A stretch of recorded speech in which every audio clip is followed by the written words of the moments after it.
किस colour का रंग डालोगे? बता दो ना। चला रे बताइबे तनी।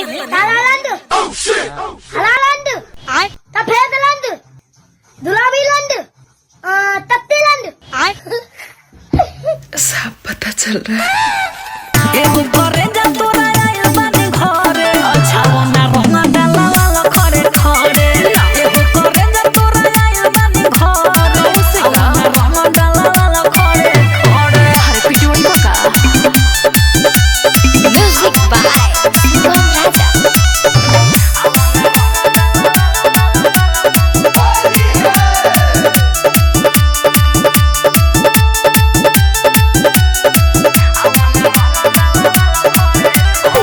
डली है तना सबर से की खबर के हो के लगे ना फीलिंग पर कंट्रोल रखी हो हौल आज से जगे ना बुझला।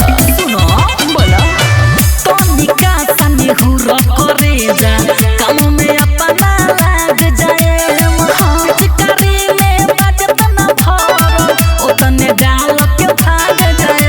सुन सुन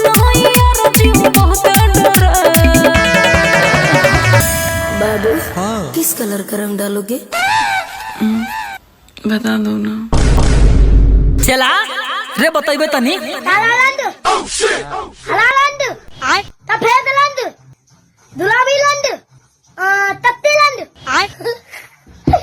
सब पता चल रहा है।